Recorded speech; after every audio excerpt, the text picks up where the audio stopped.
మండుతున్న కట్టెని పాతాళం వైపు వంచిన మంట మాత్రం ఆకాశం వైపే ఎగజెమ్ముతుంది చూసారా. అది ట్రూ స్పిరిట్ ఆఫ్ పాజిటివిటీ. మనం అలాంటి స్పిరిట్ని, బర్నింగ్ డిజైర్ని మళ్ళీ స్పోర్ట్స్లో చూస్తూ ఉంటాం. ప్రపంచం అంతా ఏకమైనట్టు ప్రత్యర్థులంతా చుట్టుముడుతున్నా కానీ అవరోధాలని ఎదిరించి గెలిచే ప్లేయర్కి ఉండే ఆ గట్ అండ్ గ్రిట్ నిజంగా మ్యాచ్లెస్ అనిపిస్తాయి. అలాంటి స్పిరిట్ని మనం విమెన్ క్రికెట్లో వరల్డ్ కప్ సెమీఫైనల్లో చూసాం కదా.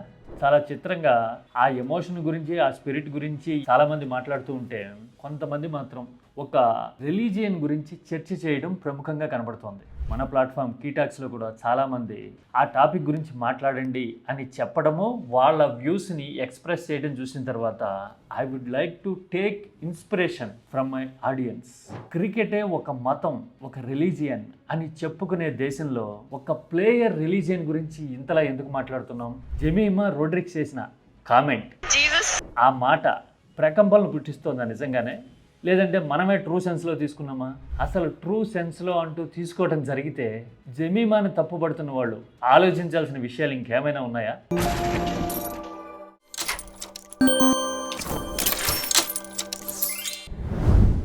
జెమీమా ఆడిన ఇన్నింగ్స్ గురించి క్రికెట్ ప్రపంచం గొప్పగా మాట్లాడుతోంది.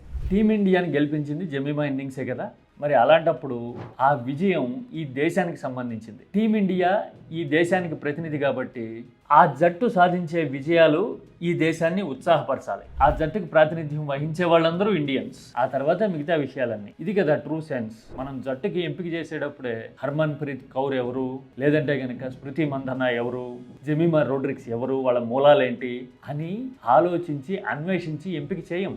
వాళ్ళ ఆట ఏంటి, వాళ్ళ కాంబినేషన్ ఏంటి, వాళ్ళ బ్యాటింగ్ ఆర్డర్ ఏంటి, వాళ్ళ స్కిల్ సెట్ మనకి ఎలా ఉపయోగపడుతుంది ఈ దేశానికి అనేది కదా మనం చూస్తాం. అంటే priority comes first, sporting spirit అనేది ప్రియారిటీ. మరి అలాంటప్పుడు ఒక స్పోర్ట్లో రిలీజియన్ ఎక్కడి నుంచి వచ్చింది?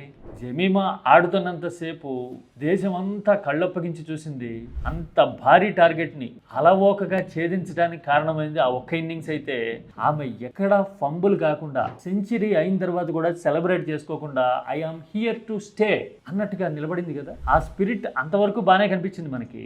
పోస్ట్ మ్యాచ్ సెరమనీలో I would like to thank అనేసరికి చాలా మంది నొచ్చుకున్నట్టు కనపడుతోంది. రిలీజియన్ అనేది పర్సనల్ బిలీఫ్, స్పోర్ట్ అనేది దేశానికి సంబంధించిన విషయం. Let us not mix these two things అనేది చాలా మంది ఒపీనియన్, నా ఒక్కడి ఒపీనియనే కాదు. అందుకోసమే కీ టాక్స్లో ఇదిగో చూడండి, ఇలాంటి ఒపీనియన్స్ ప్రివైల్ అయినాయి. I am very thankful to one and all. ఎందుకంటే మనం ఎప్పుడూ చెప్తూ ఉంటాం, భారతదేశం అంటే ప్రజలు అనేకం, దేశం ఏకం అంటూ ఉంటాం కదా. అంటే విభిన్న జాతులు, సంస్కృతులు, మతాలు ఉంటాయి ఇక్కడ, కానీ ఇండియాగా మనందరం ఏకంగా ఉంటామని కదా దాని అర్థం.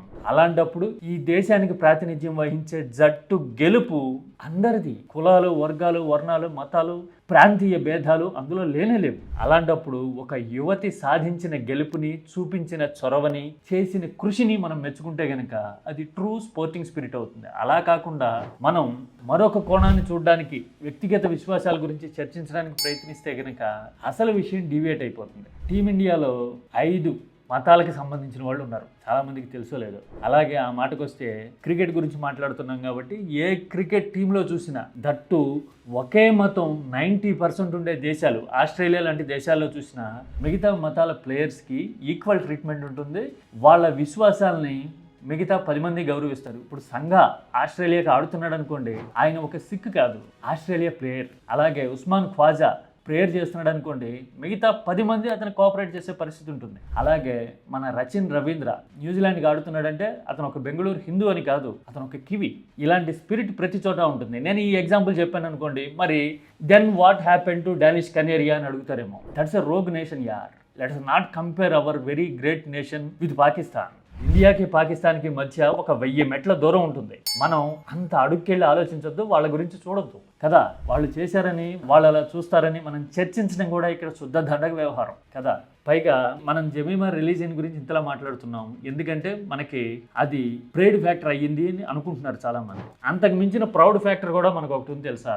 ఆస్ట్రేలియాని ఓడించిన ఇదే టీమిండియాలో ఒక తెలుగమ్మ ఉంది, నల్లపురెడ్డి శ్రీచరణి ఆమె పేరు, కడప జిల్లా ఆమె. 21-22 సంవత్సరాలు ఉంటాయి ఆమెకి, అంతే. మన ప్రాంతం నుంచి, మన పరిస్థితుల నుంచి ఒక యువతి దేశానికి ప్రాతినిధ్యం వహిస్తోంది. ఆస్ట్రేలియా మీద ఆమె 2 వికెట్లు కూడా తీసింది. ఈ విషయం ఎంతమందికి తెలుసు మనలో?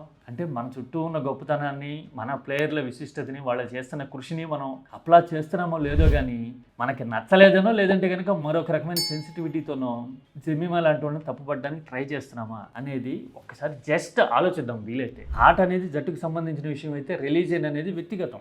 ఆమె తన మనోభావాలను వ్యక్తం చేసినప్పుడు కనపడి ఉండొచ్చు ఆ భావం, కానీ తప్పుబట్టే అవకాశం, అధికారం ఎవరికీ లేవనే విషయాన్ని గుర్తించడానికి మనకు ఒక బ్యూటిఫుల్ ఎగ్జాంపుల్ అమెరికాలో కనపడుతుంది. అది మనకి అందరికీ నచ్చేది, మెచ్చేది. అదేంటో తెలుసా? అమెరికా ఉపాధ్యక్షుడు జేడీ వాన్స్ తన భార్య, తెలుగు ఆవిడ ఉషా చిలుకూరి గురించి మాట్లాడుతూ, ఉషా ఇప్పటికీ క్రిస్టియన్ కాల, ఆమె కన్వర్ట్ అయితే బాగుంటుంది అని ఒక చోట అభిప్రాయపడ్డాడు ఆయన. I believe in the Christian gospel and I hope eventually my wife comes to see it the same way. దాని మీద అమెరికా వ్యాప్తంగా తీవ్ర వ్యతిరేకత వచ్చింది. ఉషా వ్యక్తిగత ఛాయిస్ నువ్వేలాగా ఫోర్స్ చేస్తావు అని.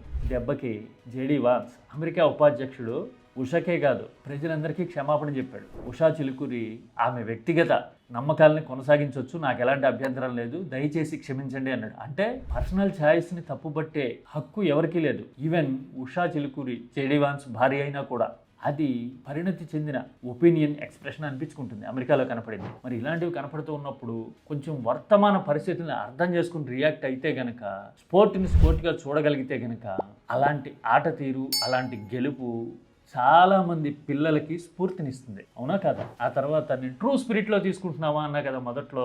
అంటే ఆమె అనే పేరు చెప్పింది కాబట్టి మనం ఇలా రియాక్ట్ అవుతున్నామా, అసలు ప్రతిదీ ట్రూ స్పిరిట్లో తీసుకునే ఆలోచన మనకుందా అని క్వశ్చన్ చేశా కదా నేను. ట్రూ స్పిరిట్ అంటే రివల్యూషనరీ స్పిరిట్, తిరుగుబాటు తత్వం హిందూ ధర్మంలో మొదటి నుంచి ఉంది. ఆది శంకరాచార్యుడు రచనల్లో అది కనపడుతుంది. నేను లోగడ కూడా ఒక శ్లోకం చెప్పా శంకరుడిది, సత్సంగత్వే నిస్సంగత్వం అని.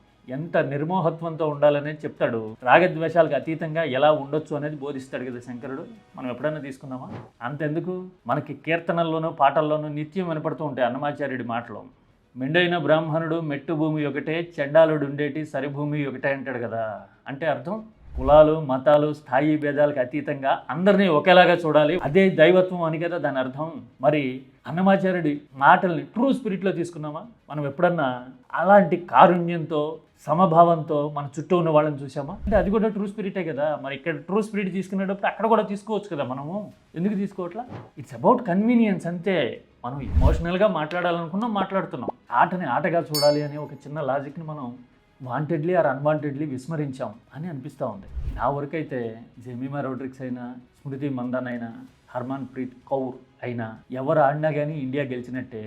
ఎవరు పొటెన్షియల్ పర్ఫార్మెన్స్ చేసినా కానీ ఇండియా జెండాని గర్వంగా ఎగరేసినట్టే. నాకు ఆ స్పోర్టింగ్ స్పిరిట్ ఇంపార్టెంట్, వాళ్ళ ఆటలో కనిపించే ఎంటర్టైన్మెంట్ నాకు ఇంపార్టెంట్. అన్నిటికీ మించి ఆ జెండా ఎగురుతుంది చూసారా, ఆ ఎగిరే జెండా నాకు ఇంపార్టెంట్. నేనైతే అదే చూస్తా.